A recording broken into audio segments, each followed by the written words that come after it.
some people have compulsive disorder of physical activity like moving fingers, shaking legs, उंगलियों को तोड़ना. So how to deal ये with जो this? Compulsive disorder है ना, ये again it is a part of anxiety, right. And definitely ये anxiety के कुछ रीजंस होते हैं. एक फियर सबसे इम्पॉर्टेंट होता है, फियर. वैसे भी इन जनरल हम अगर अपने आप को देखें तो या तो हम पास्ट की चिंता कर रहे होते हैं, पास्ट के बारे में सोचते हैं, या फ्यूचर की चिंता कर रहे होते हैं.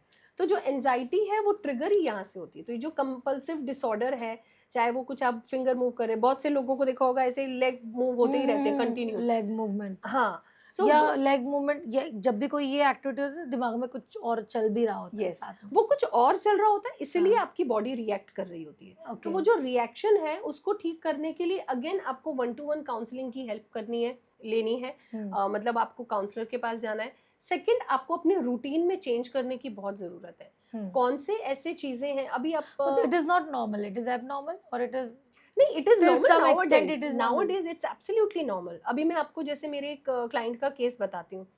उनको ये जो आप कंपल्सिव बोल रहे हो ये फिजिकली अपीयर हो रहा है. एक कंपल्सिव होता है जो फिजिकली दिखता नहीं है लेकिन वो बॉडी के अंदर होता है, जैसे हार्ट बीट का बहुत बढ़ जाना, ब्लड प्रेशर का स्पाइक करना, डायबिटीज का स्पाइक करना, थायराइड का स्पाइक करना, कोई भी अंदर जो हमारी लाइफस्टाइल डिजीज है उसका स्पाइक करना.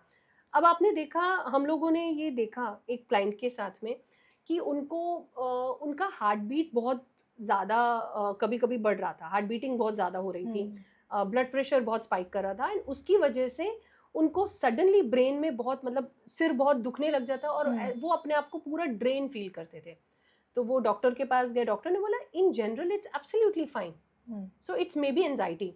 जब वो हमारे पास आए, हमने उनका पूरा प्रॉपर चेक किया, हम एक हार्ट डॉक्टर से भी मिले, एंड उनसे मिलकर हम लोगों ने पूरा उनका वो चेक किया. तो पता चला जब भी उनका क्लाइंट का कॉल आता, उनके कॉल्स दिन भर के बहुत ज़्यादा थे, जैसे क्लाइंट्स के कॉल आते, पूरा ट्रैक किया हमने, क्लाइंट का कॉल आते इनकी हार्ट बीट बढ़ती.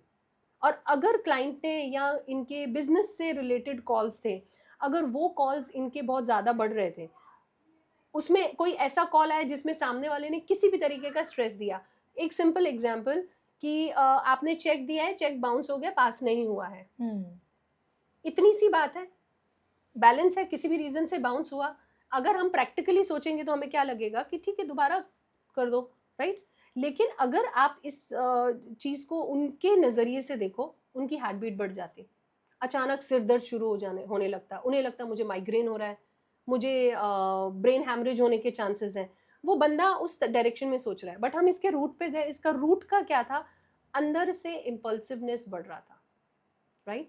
एंड उसके ऊपर जब वर्क किया तो हम लोगों ने उनके कॉल्स के ऊपर काम करना शुरू किया. उनको हमने ये बोला कि अपने जो आप इतने दिन भर के कॉल्स हैं उसके ऊपर थोड़ा सा वर्क कीजिए, वो किसी को असाइन कीजिए ताकि आपको नहीं आए.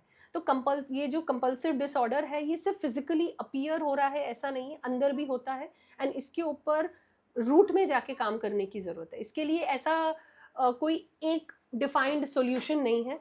आप अपनी रूटीन पर डेफिनेटली वर्क कीजिए, खुद थोड़ा सा देखिए कि मैं माइंडफुली चेक कीजिए कि मुझे कब ये इश्यूज हो रहे हैं. आज भी लोगों को इस चीज़ को बोलने में, एक्सेप्ट करने में कि मुझे इमोशनल इशू है या मुझे मेंटल इशू है, लोगों को ये प्रॉब्लम है, ये अभी भी टैबू है, राइट. ये टॉपिक ही टैबू है, चाहे कितनी भी आफ्टर कोविड सिचुएशन कितना भी अवेयरनेस बढ़ गया हो, but still it's a taboo. तो जब आपको फर्स्ट स्टेज ही होती है कि आपको नेगेटिव थॉट्स आते हैं, छोटी छोटी चीज़ों में माइंड ओवर थिंकिंग करने लगता है, and overthinking is a generalize thing जो 98% लोगों को सभी है. करते हो, सभी करते किड्स भी करते हो. यस. सो वहीं पर ही माइंडफुलनेस से आप उसको ठीक कर सकते हैं. अब वहाँ आपके ट्रीटमेंट्स क्या हैं, आप फिजिकल एक्टिविटी ज़रूर कीजिए, कोई भी फिजिकल एक्टिविटी 20 मिनट्स करना कंपलसरी है.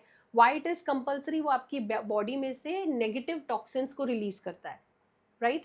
जो हाइपरनेस क्रिएट होती है उसे रिलीज करता है. सेकेंड, माइंडफुल के लिए आप कोई भी मेडिटेशन, चाहे वो गाइडेड मेडिटेशन आप यूज़ कर रहे हैं, आप वो यूज़ कीजिए. अगर आप गाइडेड मेडिटेशन नहीं यूज़ कर सकते हैं तो जस्ट ब्रीदिंग पैटर्न को इम्प्रूव कीजिए. एटलीस्ट दिन में 3 बार 10 बार गहरी सांस लेनी है और सांस छोड़नी है. मैं थोड़ा सिंप्लीफाई करके इसको टेक्निक बता देती हूँ आपको। आपको 8 काउंट तक सांस लेनी है, ओके?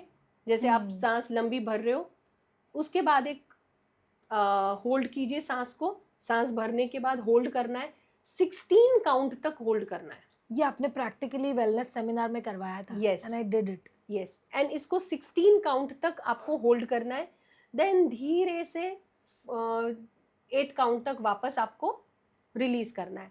8 16 8, ये एक प्रैक्टिस है। अगर आपको लगता है कि 16 सेकंड्स तक होल्ड में नहीं कर पाऊंगी या 16 काउंट तक होल्ड नहीं कर पाऊंगी, तो आप इसको कम कर सकते हैं कि चलो आपने ट्राई किया 8 8 8 आपने ट्राई किया, ये सिर्फ 10 ब्रीदिंग भी आप लेते हो ना, आपका थॉट प्रोसेस चेंज हो जाता है। सेकंड, आपकी हैप्पी हार्मोन को रिलीज करने के लिए आपके इम्पॉर्टेंट है कि आपके पास में मूड अपलिफ्टर्स आपको पता होने चाहिए कि व्हाट आर माय मूड अपलिफ्टर्स। कब मुझे नेगेटिव थॉट ज़्यादा आ रहे हैं, कब मुझे ओवर थिंकिंग ज़्यादा हो रही है। तो जब आपको ऐसा लगता है कि मुझे ओवर थिंकिंग ज़्यादा हो रही है, मुझे नेगेटिव थॉट ज़्यादा ट्रिगर कर रहे हैं, तब यूज़ कीजिए अपने मूड अपलिफ्टर्स को। For every individuals mood uplifters are different, right? Maybe आपके लिए, जैसे आप मेकअप आर्टिस्ट हैं, एक सक्सेसफुल मेकअप आर्टिस्ट हैं, तो हो सकता है कि आपके लिए एक मूड अपलिफ्टर है कि आप अलग अलग तरीके के लोगों के मेकअप्स देख रहे हैं, वो आपको बहुत चीयर करता है, बहुत अच्छा लगता है आपको। मेरे लिए मेरा मूड अपलिफ्टर है कि जब मैं डांस करती हूँ तो मैं बहुत अच्छा फील करती हूँ। तो when ever even my hectic routine, मैं एक 10 मिनट का ब्रेक लेती हूँ, तो उसमें 2 मिनट आई जस्ट ईयरफोन लगाया और मैं झूमने लगती हूँ, तो मैं पूरी वापस से रिचार्ज हो जाती हूँ। तो मेरे लिए वो मूड अपलिफ्टर है। Sometime if it is feasible, music is mood uplifter, driving is mood uplifter. Try कीजिए कि ऐसा मूड अपलिफ्टर जो आपको नेगेटिविटी कोई नहीं दे रहा है। जैसे स्मोकिंग मूड अपलिफ्टर ही है लोगों का, लेकिन वो नेगेटिव है, राइट? ईटिंग हैबिट्स मूड अपलिफ्टर ही है। शुगरी फूड खाना, स्वीट फूड खाना मूड अपलिफ्टर है। स्वीट खाने से बहुत मूड अपलिफ्ट होता है आपका, but it is negative also. So ऐसी चीज़ों को मत लीजिए। जो हेल्दी ऑप्शन है उनको चूज कीजिए। डार्क चॉकलेट खाओ, वो मूड अपलिफ्टर है, राइट? आपके लिए आपका मूड अपलिफ्टर कौन सा है जो आपको उस नेगेटिव जोन में से बाहर निकाल सकता है? we ourselves have to find that yes, ये हम अपने आप को देख सकते हैं, अपने आप को एनालाइज कर सकते हैं एंड उस ट्रॉमा की सिचुएशन से बच सकते हैं। बट इन केस अगर आप उस सिचुएशन में पहुंच गए, हमारे ऑडियंस में से अगर ऐसे कुछ लोग हैं जो उस सिचुएशन में पहुंच चुके हैं, तो आपको क्या करना है? आपको अपना पूरा डे डिज़ाइन करना है। माइंडफुली आपको एनालाइज करना है कि मुझे कब ये ट्रिगर पॉइंट होते हैं, कब मुझे बॉडी में शिवरिंग हो रही है या ये कंपल्सिव डिसऑर्डर जो हो रहा है, तो वो जो मेरे एक्शंस है वो किस टाइम पर हो रहे हैं, वो माइंडफुली आपको चेक करना है कि मुझे किस टाइम पर होते हैं, उस टाइम पर मेरी एक्टिविटी क्या होती है, मेरी सराउंडिंग क्या होती है, उनके ऊपर आप वर्क कीजिए। सो डेफिनेटली आप एक अपने आप को एक हेल्दी लाइफस्टाइल देंगे। And I request our audience कि आई एम वेरी थैंकफुल कि आप मुझे ये स्टेज दे रहे हैं जहाँ पर मैं काफ़ी सारे ऑडियंस के साथ कनेक्ट हो पाऊंगी। सो आई रियली रिक्वेस्ट कि मत सोचिए कि लोग क्या सोचेंगे।